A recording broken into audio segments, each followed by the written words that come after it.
하나님께서 찬양을 귀하게 받으신 줄로 믿습니다. 서로 이렇게 인사를 하실까요? 우리 본당에 계신 분, 또 교회 오셨지만 트린 애창관에서 또 예배 드리시는 분, 또 유튜브로 또 줌으로 예배 드리시는 모든 분들 함께 이렇게 인사 나누겠습니다. 할렐루야. 아름다운 헌신과 말씀을 사랑하며 삽시다. 예. 우리가 하나님의 영광을 위해서 열심을 내는데 성격상 열심히 하지 않고는 견딜 수 없는 분들이 있어요. 무엇을 하든지 열심을 내는 분들이 있습니다. 그런가 하면 어떤 분들은 재능이 있어요. 또 능력이 많습니다. 그래서 그것으로 열심을 내는 분들도 있습니다. 하지만 이런 성격, 또 재능, 또 능력에 기반한 열심은 한계가 있습니다. 열심히 헌신하는데 헌신의 이유가 뭐겠습니까? 그냥 공동체 유지를 위해서 의무와 책임으로 하는 게 아니라 봉사도 예배거든요. 헌신도 예배거든요. 그걸 통해서 하나님께 영광을 돌리고 또 우리에게는 주님이 주시는 은혜와 기쁨이 그 안에 가득해지는 거예요. 헌금을 드리면 아깝습니까? 인색한 겁니까? 의무 부담금입니까? 아니요, 그것을 드림으로써 하나님께서 기쁘게 받으시는 그 기쁨이 우리 안에 또 충만한 거예요. 그래서 마음껏 예물을 드렸을 때 주는 그 기쁨 참 큽니다. 하나하나가 주시는 기쁨과 위로, 생명으로 다 이어져야 되는데 그러지 못한 경우들이 있더라 말이죠. 두려움과 염려가 자리를 차지하고 불평과 원망이 주인 노릇합니다. 왜 그렇습니까? 어떤 성격, 재능, 능력에 기반한 열심, 헌신은 한계가 있기 때문이죠. 예수님의 십자가 현장까지 따라갔던 여인들이 있습니다. 그 여인들의 열심, 헌신의 자세는 둘째가라면 서러울 정도였습니다. 예수님을 만나 치료받고 위로받고 제자가 된 이후에 예수님께서 어디를 가시든지 따라갔어요. 심지어 다른 제자들은 다 도망갔는데 이 여인들은 십자가 앞에까지 따라간 거죠. 그리고 예수님께서 장사되셨는데 예수님의 장례식을 함께 참여하지 못한 것에 대해서 안타까워하며 예수님의 시신에 향유라도 발라드리자 이러면서 무덤을 찾고 있지 않습니까? 예수님의 제자들에게서 볼 수 없는 열심입니다. 이 여인들이 누굽니까? 본문 10절에 보면 막달라 마리아, 또 요한나, 그리고 야고보의 모친 마리아, 그리고 다른 여자들이 함께 했다고 했죠. 막달라 마리아는 누구냐? 갈릴리 호수가 있으면요, 그 서편에 막달라라고 하는 지역이 있어요. 그 출신인 것 같습니다.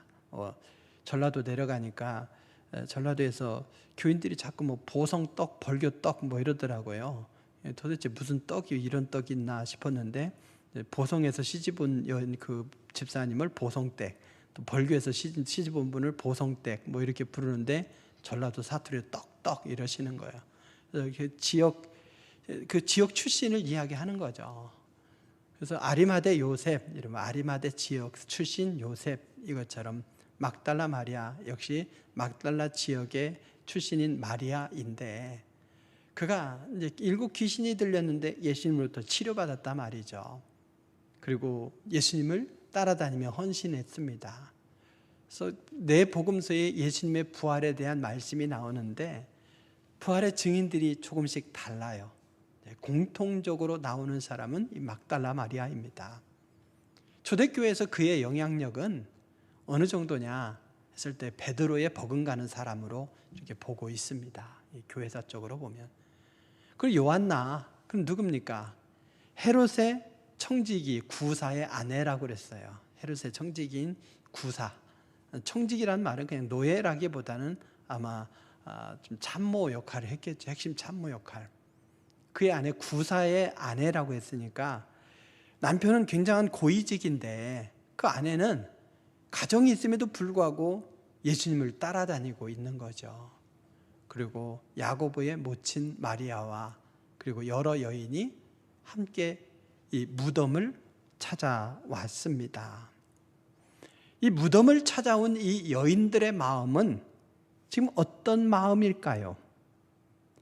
예수님의 부활 승리의 현장이라고 하는 역사적인 자리에 있는데 그들의 마음의 상태는 슬픔, 그리고 근심, 두려움, 불신앙으로 정리할 수가 있습니다. 누가 보더라도 열심이고 그 열심 있는 신앙을 가지고 무덤까지 찾아왔는데 그의 마음에는 이렇게 부정적인 마음들이 가득하더라는 거죠. 이유가 뭡니까? 뭔가 잘못되어 있는 거죠. 이들의 마음이 뭐냐 했을 때 먼저 근심이에요. 근심. 오늘 말씀에 이 근심이라고 되어 있지 않습니까? 이 여인들이 무덤을 찾으면서 그 마음은 뭐겠어요? 예수님께서 십자가에 달리셔서 고초를 당하시다가 죽으신 장면을 생각하니까 슬픔이 가득한 거예요. 그래서 예수님의 몸에 향이라도 발라드리면 좀 위로가 되지 않을까 하는 마음으로 찾았습니다. 슬픈 마음을 가지고 무덤으로 오는데 어느 순간 그 마음이 바뀌었어요. 마가복음에 보면 염려가 있는 거예요. 이 돌을 누가 옮겨줄까? 여인들이 여럿이 가지만 우리들의 힘으로는 돌문을 어떻게 옮길 수가 없는데 누가 옮겨줄까? 이것 때문에 염려로 가는 거예요. 근데 염려의 문제가 해결됐어요. 그럼 끝 아닙니까?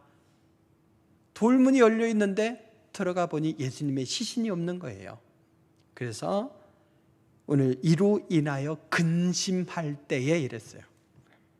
그러니까 슬픔에서 염려로, 염려에서 근심으로 이 부정적인 감정을 갖고 있으면요, 이게 어떤 상황이든지 다 불평, 원망, 염려, 두려움 이거예요. 감사, 기쁨으로 사는 사람 보면 삶의 환경이 정말 감사, 기쁨의 환경인가? 그게 아니라 그걸 뛰어넘어서 그렇게 사는 거예요. 오늘 이 슬픔과 염려, 근심으로 사는 사람 보면 특별히 환경이 나쁜가? 아니, 마음이 그래요. 근심에 한번 사로잡히게 되면 웬만해서는 근심에서 벗어날 수가 없습니다. 근심의 자력이 너무 강하기 때문이죠. 이 근심에서 벗어나려면 어떤 사람은 이렇게 얘기하죠. 이 무의미한 집착 대신에 잊을 것은 잊어버리고 포기할 것은 포기하는 법을 배워라. 누가 모릅니까? 감정이 이성을 잠식하게 내버려 두지 말고 자신의 내면을 지배하라. 마음대로 내 마음이 내 마음대로 됩니까? 운명 속에서 방황하기보다는 열심히 현재를 살아라. 현재를 살아라.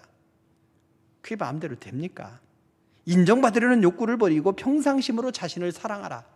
참 좋은 이야기이지만 내 마음대로 안 되는 것, 이것이 문제이죠. 내가 원하는 대로 내 마음을 다 통제하면 무엇하러 슬퍼하고 염려하고 근심하겠습니까? 근데 어떤 노인이 죽기 직전에 삶을 돌아본 거예요. 그러면서 이런 얘기를 했습니다. 나는 평생 많은 걱정거리를 안고 살았지만 걱정했던 일들의 대부분은 실제로 발생하지 않았다. 말하자면 평생 아무 쓸모없는 생각으로 산 셈이다. 내가 인생을 살면서 가장 후회하는 일은 걱정 때문에 내가 하고 싶은 것들을 스스로 막으며 산 것이다 라고 했어요. 걱정은요, 다 근거가 있어요. 다 이유가 있어요. 그래서 걱정하는 거거든요. 그런데 실제로 일어나지 않을 일들이 대다수라는 거죠. 그런데 이 걱정이 내 마음을 사로잡아서 내 마음이 과감하게 뭔가를 시도하지 못하도록 가로막는 거더라는 거죠. 그걸 언제 깨닫느냐? 죽을 때야 깨닫는 거예요. 그러면 일찍 깨달으면 얼마나 감사하겠습니까? 그러면 이 걱정으로부터 자유해서 살 수가 있는 거 아니겠습니까? 이 여인들은 무덤으로 가면서는 슬픔, 또 돌문을 보고는 염려, 열려있음에도 근심, 이래저래 아픈 마음으로 살고 있어요. 이게 끝입니까? 돌문이 열려있어. 빈 무덤인데 거기에서 다시 이 근심이 두려움으로 바뀌었습니다. 여자들이 두려워 얼굴을 땅에 대니 이랬어요. 두려움이 찾아온 거예요. 왜 그렇습니까? 이 새벽에 무덤을 찾아온 분들은 다 여인들이에요. 그런데 돌문은 열려 있고 그 안에 두 사람이 있는데 생각지 못한 사람들이죠. 찬란한 옷을 입고 있는 두 남자가 있으니 얼마나 놀랐겠습니까? 또 거기에다가 두 사람의 모습에 그 권위에 압도된 거죠. 여러분, 천사를 만나면 좋을 것 같잖아요. 성경에 보면 천사를 만나면 다 무서워하고 두려워했습니다. 그 영적 존재 앞에 우리가 죄인이기 때문인 거죠. 그래서 이 여인들은 너무나 자연스럽게 두려워하면서 얼굴을 얼른 땅에 대었습니다. 이것은 여인들의 문제만은 아닌 것 같습니다. 코로나19의 비상 상황을 체험했던 우리 성도들의 마음에도 깊이 자리 잡고 있는 것이 두려움이 아닐까요? 나이 드신 분이나 기저질환이 있으신 분들은 코로나19 자체에 대한 두려움이, 그리고 열심히 사회생활 하시는 분들은 또다시 격리되시는 것에 대한 두려움이 마음 깊이 차지하게 되었습니다. 오늘 우리는 예수님께서 부활하심으로 이 세상에 구원과 승리와 생명을 가져오신 것을 기념하는 부활주일이자 우리 교회 창립 53주년이라고 하는 이 겹경사 둘을 같이 보내고 있는 거죠. 어느 때보다도 기뻐하며 축제로 보내야 될 주일입니다. 하지만 우리는 작년에 이어서 올해도 특별 프로그램으로 기뻐하지는 못하고 작년보다도 더 조촐하게 특별히 두려운 마음으로 주일을 보내고 있습니다. 그리고 기쁨의 시간으로 보내기보다는 두려움의 시간으로 보내고 있으니 안타까운 일이죠. 그러나 염려, 두려움, 이것이 우리의 키를 한 자라도 더할 수 없고 한 뼘 길이만큼도 우리의 생명을 연장시킬 수가 없습니다. 교회만 피하면 안전하겠습니까? 아니죠. 곳곳에 사방에 다 퍼져 있는 상황이죠.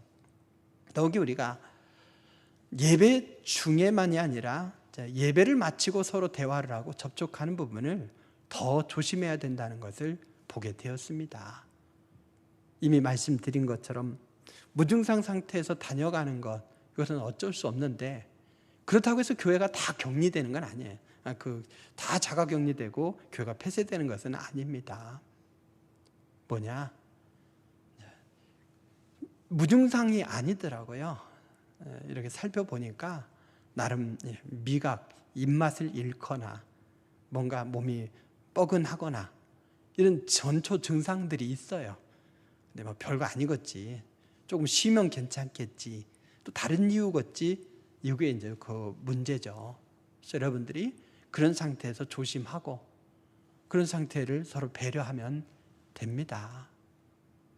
그리고 교회 안에서 뭐 다녀갔을지라도 전부 폐쇄되는 건 아니고 그로 인해서 확진자가 안에서 생겼을 때 그때 전체가 격리일 수도 있고 또 상황에 따라서 일부분 격리일 수도 있고 다릅니다. 우리가 다녀가는 것, 무증상 상태도 웬만큼은 우리가 미리 진단하면 예비할 수 있고요. 또 그런 상태에서 오시더라도 우리가 서로 배려해서 이 안에서 확진자가 생기지 않는다면 우리 공동체의 신앙도 또 잘 지켜갈 수 있다는 것을 이번에 깨닫게 되었습니다. 염려하며 집안에만 꼭 있을 생각이 아니라면 어차피 우리가 움직인다면 서로 조심하면서 배려하면서 어디 가든지 우리가 정말 소망 가운데 살아야 되겠습니다. 우리의 목숨을 위태롭게 하는 것은 코로나19만이 아니에요. 자동차 사고로도 얼마나 많이 돌아가시고 계십니까?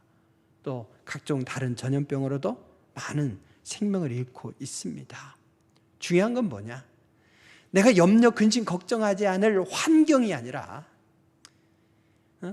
무덤을 막고 있는 이 돌의 문제가 해결됐는데도 또 두려움이고 염려잖아요. 근심이잖아요. 그래서 환경이 문제가 아니라 그것을 뛰어넘는 우리의 마음의 상태, 이것이 더 중요한 것이죠. 그러면 이 여인들은 근심, 두려움도 심각한 것일 것인데 이보다 더 심각한 것은 뭐냐 봤더니 불신앙의 문제더라 이겁니다. 어찌 보면 근심과 두려움의 원인도 불신앙인 거예요. 아니, 이렇게 한번 예수님을 믿고 제자가 된 후에 십자가의 길에도 같이 따라가고 또 무덤까지도 찾아왔는데 불신앙이라니요. 이처럼 열심이고 믿음 좋은 분이 어디 있습니까? 그런데 불신앙이더라는 거예요. 근심과 두려움에 사로잡힌 이유는 예수님께서 말씀하신 것을 기억하지 못하고 믿지 못했기 때문입니다. 오늘 빈무덤의 현장은 상상치도 못한 새로운 일이 아니에요. 이미 예수님께서 몇 차례 예고하신 일입니다. 본문 앞으로 가서 누가복음 9장에 보게 되면 두 차례 예고하셨어요. 누가복음 9장 18절에서 27절을 보게 되면 베드로가 하나님의 그리스도신이다 라고 이렇게 신앙 고백합니다. 이때 예수님께서 베드로의 신앙 고백을 칭찬하시면서 이렇게 말씀하셔요. 인자가 많은 고난을 받고 장로들과 대제사장들과 서기관들에게 버림받아 죽임을 당하고 제3일에 살아나야 하리라 예고해 주셨습니다. 이어서 9장 43절에서 45절에 보게 되면 이 말을 너희 귀에 담아 들으라. 귀에 담아 들으라 이거예요. 앞에서 말씀했는데 그냥 무심결에 흘려 넘긴 것 같아요. 설마 죽은 자가 또 살아나? 이런 생각이 있겠죠. 그래서 귀 담아 들어라. 인자가 장차 사람들의 손에 넘겨지리라 이러셨습니다. 말씀이 지나가서 18장에 보게 되면 거기에서 예수님께서 갈릴리에서 출발해서 사마리아 쪽을 지나 또 요단강을 지나서 여리고에 가까이 오실 때에 또 제자들에게 이렇게 말씀하셨습니다. 누가복음 18장 31절에서 34절에 보게 되면 인자가 이방인들에게 넘겨져 희롱을 당하고 능욕을 당하고 침뱉음을 당하겠으며 그들은 채찍질하고 그를 죽일 것이나 그는 3일 만에 살아나리라. 그는 이라고 했지만 예수님 자신을 가리킨 말이지요. 예수님은 이렇게 크게 3차례 예고하셨습니다. 물론 12제자에게 예고하신 말씀이지만 예수님께서 어디를 가든지 항상 따라다닌 이 여자들이 모를 일이 없는 거죠. 예수님께서 본디오 빌라도에게 넘겨지시고 희롱을 당하시고 능욕을 당하시고 침뱉음을 당하시고 채찍질 당하시고 죽임을 당하실 때에 여인들이 이 장면을 다 보지 않았습니까?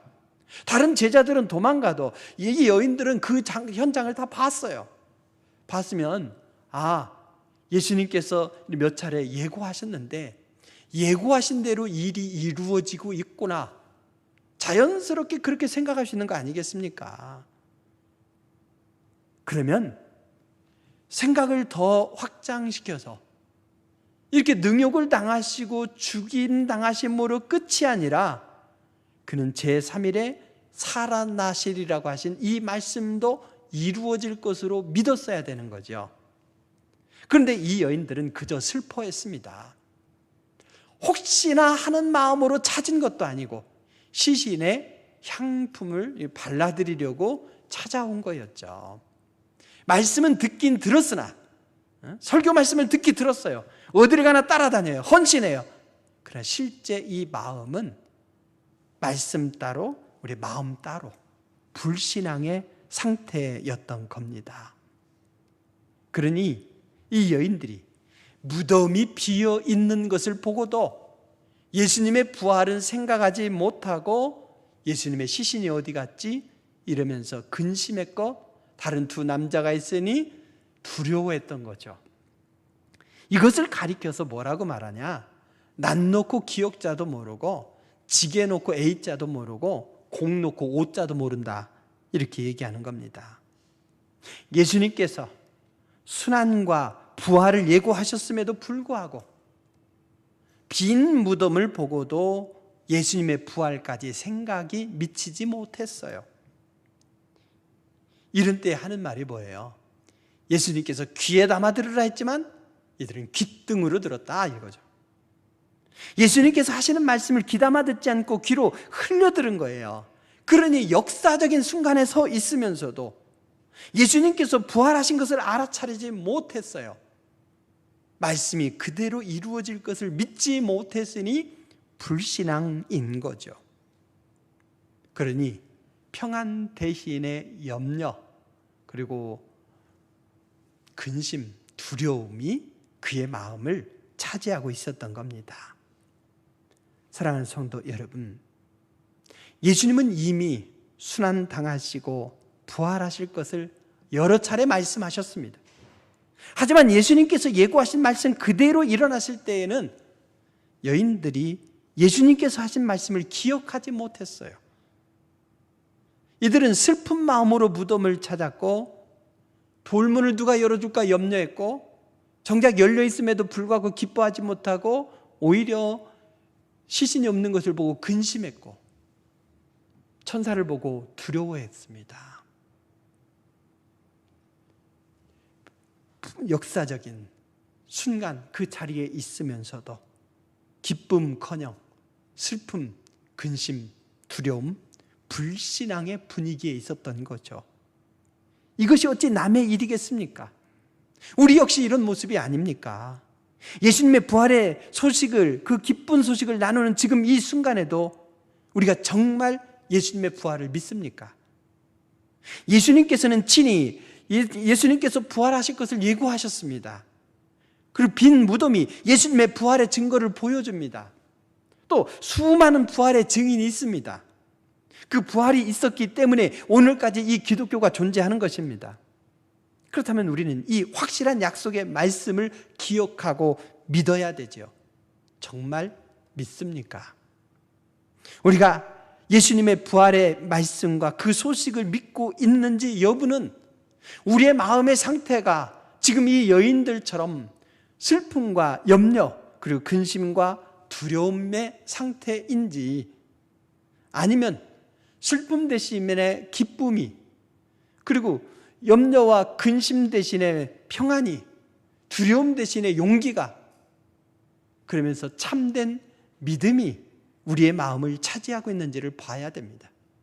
우리의 마음의 상태 여부가 바로 주님을 향한 이 믿음 여부를 판단할 수 있는 자가 되는 것이죠. 우리가 정말 예수님의 부활을 믿는다면 우리는 환경을 뛰어넘어서 주님이 주시는 기쁨과 평안, 그리고 용기, 그리고 참된 신앙이 우리의 마음속에 자리 잡게 될 줄로 믿으시기 바랍니다.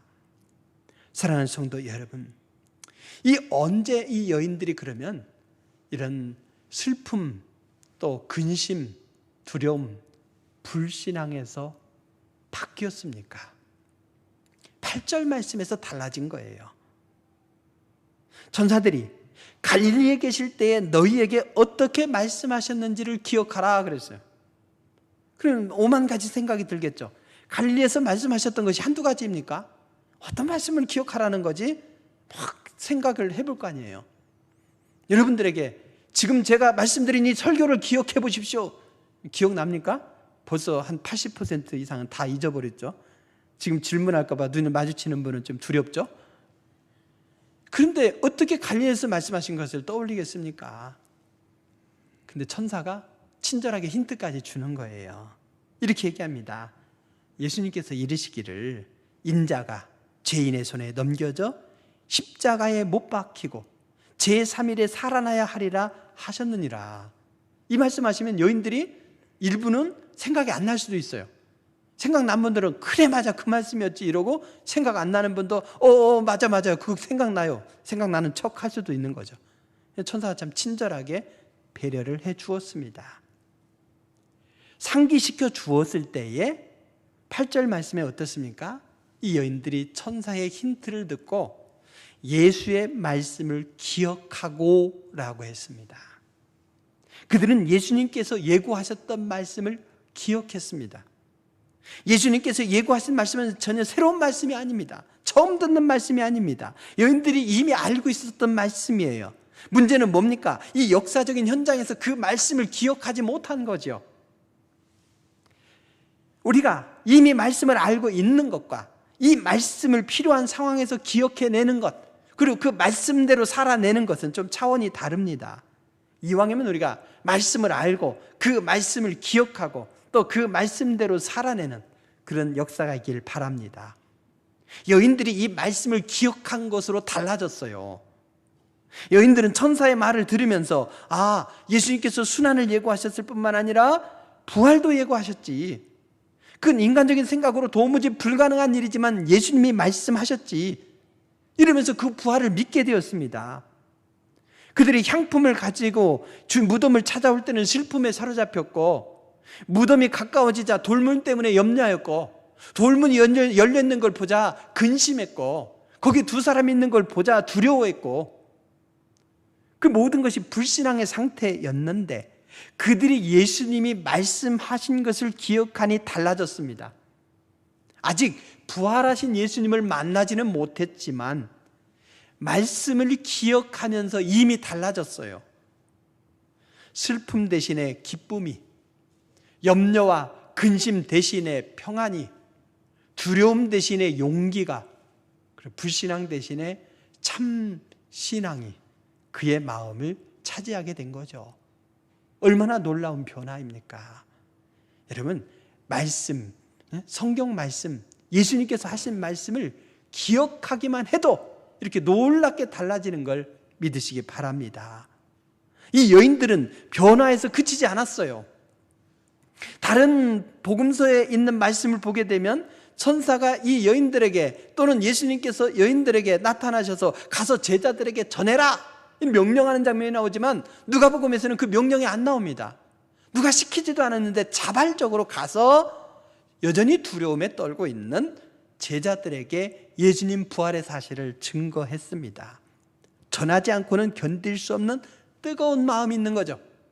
그러면 제자들이 그 놀라운 사실을 전해줘서 고맙다 했습니까? 아니에요. 여인들의 증언을 허탄한 소리로 들었다고 오늘 말씀하고 있습니다. 사도들은 예수님의 무덤이 비었고 예수님이 부활하셨다는 이 여인들의 증언을 쓸데없는 소리, 허튼 소리로 거부했죠. 그러니까 예수님의 제자들 역시 예수님께서 순환을 당하시고 죽으셨다가 3일 만에 부활하실 것이라고 하는 걸 들었지만 어떻습니까? 불신앙했죠. 안 믿었죠. 안 믿었고, 그러니 그들이 또 역시 두려워서 문을 걸어 잠그고 숨어 있는 거예요. 위축되어 있는 거예요. 부활의 소식을 전해주는 것조차도 못 믿어요. 그러나 믿든 믿지 않든지 간에 이 여인들은 가서 할 도리를 다 했습니다. 다른 제자들은 거부했는데 베드로는 좀 반응이 달랐어요. 그래, 한번 가보자. 가봤습니다. 갔더니 무덤이 비어 있어요. 뭐 비어 있구만. 이것으로 끝이에요. 빈 무덤의 현장을 보고 예수님께서 부활하셨구나, 이런 확신을 가져야 되는데 이 놀라운 역사의 현장을 보고도 그래, 비었네, 이 정도가 끝이에요. 그리고 어떻게 했습니까? 그냥 돌아갔어요. 참 안타까운 일이죠. 불신앙이 바로 그런 거예요. 어떤 이 역사적인 자리를 보고 이제 믿음이 생겨서 놀라운 예수님의 부활의 소식을 가서 전하지 않으면 견딜 수 없는 뜨거운 마음이 있는가 하면 빈 무덤을 보고도 그래? 하면서 그냥 돌아가 버리는 이 안타까운 상황. 그냥 놀랍게 여겼을 뿐이고 집으로 돌아갔다는 거죠.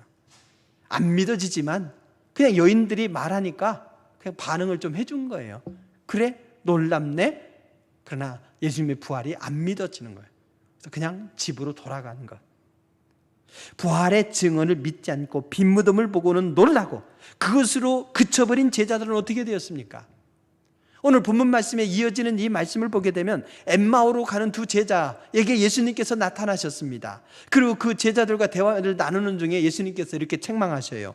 미련하고 선지자들이 말한 모든 것을 마음에 더디 믿는 자들이여, 그리스도가 이런 고난을 받고 자기의 영광에 들어가야 할 것 아니냐. 두 제자가 혼난 것은 다른 제자들이 혼난 거예요. 다 함께 혼난 거죠. 그렇지만 예수님께서는요, 아이 두 제자가 혼난 거지 11제자 다 혼난 거 아니지 않느냐, 이렇게 또 핑계할까 봐 본문 뒤에 38절을 보게 되면 아예 11제자에게 이렇게 꾸짖으시죠. 어찌하여 두려워하며 어찌하여 마음에 의심이 일어나느냐.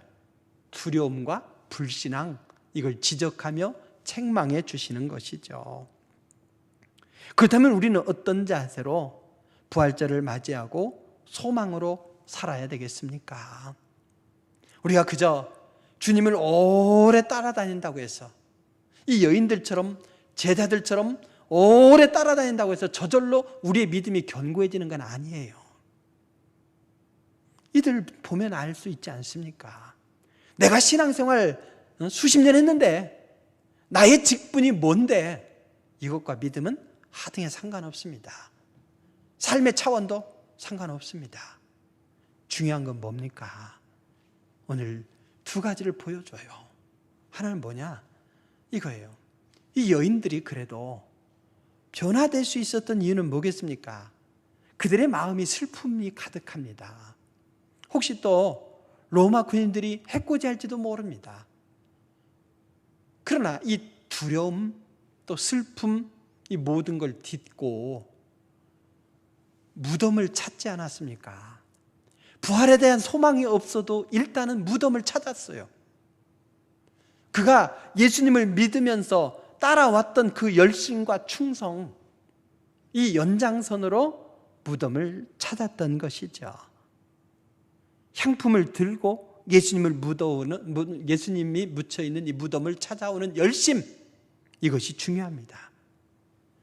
여러분, 우리가 이렇게 여러 환경 때문에, 코로나 때문에 염려가 돼서 뭐 때문에 또 막 바빠서 여러 이유로 우리 헌신을 하지 못할 이유를 대지만, 이 여인들은 슬프기 때문에, 이거예요, 한계가 있기 때문에 향유라도 발라드리면 그럼 조금 위로가 되지 않을까. 그래서 환경의 제약을 넘어서서 주님을 향해서 한 걸음 나아간 거죠. 저는 이걸 거룩한 몸짓, 몸부림이라고 봅니다. 우리가 기쁨과 즐거움으로 헌신하고 그 속에서 많은 은혜를 누려야 되겠지만, 그러지 못할 때에는 억지로라도 슬픔을 이기기 위해서라도, 염려를 이겨보기 위해서라도 한 걸음 헌신해보는 이 시도, 이게 중요합니다. 그것이 계기가 돼서 천사를 만나게 된 거죠. 또 중요한 건 뭡니까? 거기서 없던 말씀이 갑자기 생겨난 게 아니에요. 창의적으로 말씀이 생겨난 것이 아니라 이미 알고 있던 말씀이 생각이 난 거죠. 그래서 여러분, 평소에 말씀을 많이 읽으시기 바랍니다. 많이 외워놓으시기 바랍니다. 묵상하시기 바랍니다.